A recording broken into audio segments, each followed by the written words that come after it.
जय गुरु जी महाराज। जय गुरु जी। साध संगत जी, साध संगत जी, आज मैं गुरु जी की आज्ञा से दिव्य आभा के प्रश्न 40, 41, 42 का विवेचन करूंगा। इस विवेचन में जो टाइटल है उसका नाम है सत्संग सत्य का समावेश। ओम नमः शिवाय, शिवजी सदा सहाय। ओम नमः शिवाय, गुरुजी सदा सहाय। साथ संगत जी, मेरे पढ़ने में, मेरे सुनाने में कोई मिस्टेक हो जाए तो कृपया माफ़ करें। जय गुरु जी, शुक्राना गुरु जी, जय गुरु जी।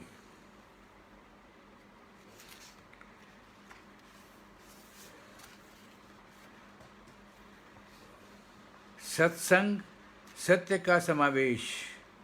सत्संगी सदा अपने हृदय से सत्य बोलता है।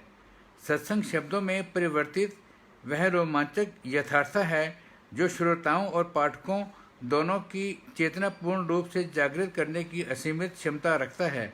सत्संग भक्ति का वह अंग है जो इस देश में आदिकाल से धार्मिक परंपराओं का सबसे आदरणीय और अभिन्न अंग रहा है। सत्संग में वक्ता अपना प्रवचन सब श्रोताओं के सम्मुख रखता है या जैसे यहाँ के प्रसंग में अपने अनुभव लिखता है।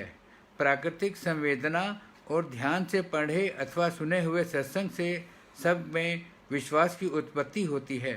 जिस प्रकार अणु विद्युत संचारित करते हैं, उसी प्रकार सत्संग से श्रद्धा एवं निष्ठा का प्रसार होता है।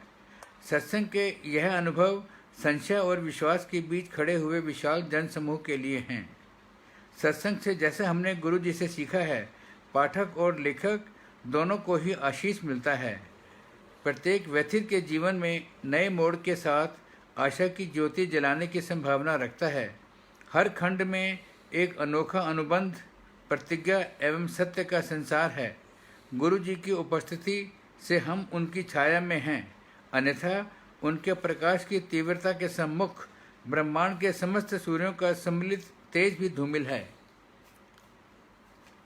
अनेक अवसरों पर प्रत्येक व्यक्ति अपनी अस्थिर शंका पर श्रद्धा के खड्ग से संहार करता है।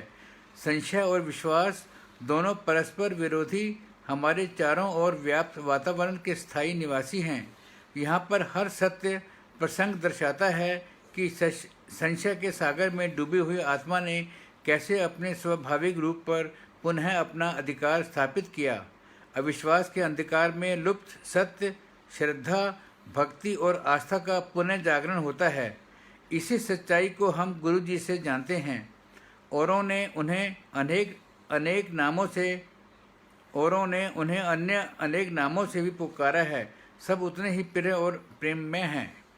यह सत्संग आपको जो संभवतः अभी भी सोच रहे हैं कि सत्य के भव सागर में छलांग लगाई जाए या नहीं, आगे बढ़ने की प्रेरणा देता है। आगे बढ़कर तेजी से कूद जाइए। प्रणव सदा आपके सदा हैं।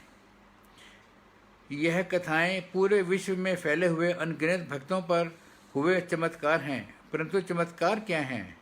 वह तो आत्मा से उत्पन्न हुआ सत्य है। आत्मा तो उस सत्य को सदा पहचानती थी। इस भौतिक संसार की माया में वह डूब गई और उस सत्य से भक्त अनभिज्ञ हो गए।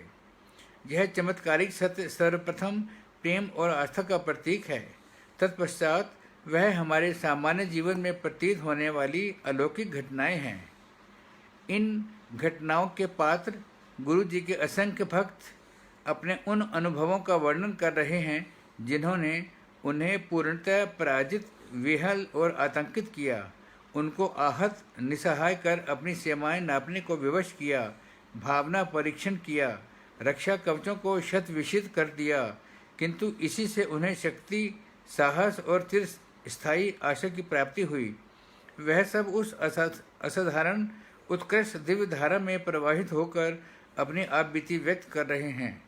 गुरु जी का आदेश प्रसारित करने वाले यह वृत्तांत ही हमारे वास्तविक मित्र हैं और उस आदेश का पालन करना नितांत आवश्यक है।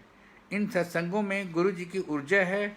वह न केवल यह आभास देते हैं कि गुरु जी ने अपनी अलौकिक शक्तियों से कैसे अपने भक्तों का भला कर उनका पोषण किया, इनमें वह ऊर्जा भी संग्रहित है जिसका आनंद लेकर आप भी उसका लाभ उठा सकते हैं।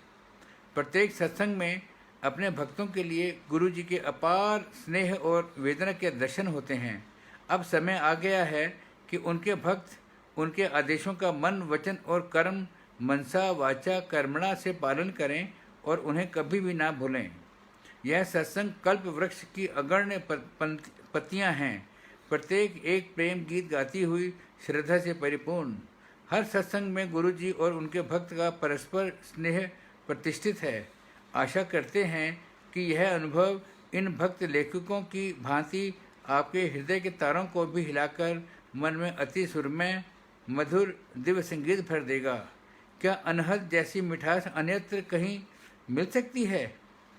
जय गुरु जी, शुक्राना गुरु जी, धन धन गुरु जी, शुक्राना गुरु जी, जय गुरु जी। इसी के साथ संगत जी पृष्ठ संख्या 40 से 42 तक का पाठन समाप्त हुआ। मेरे पढ़ने में और सुनाने में जो गलतियां आपने ऑब्जर्व की हों, कृपया उन्हें क्षमा करें। जय गुरु जी, शुक्राना गुरु जी। ओम नमः शिवाय, शिवजी सदा सहाय। ओम नमः शिवाय, गुरु जी सदा सहाय। जय गुरु जी, जय गुरु जी।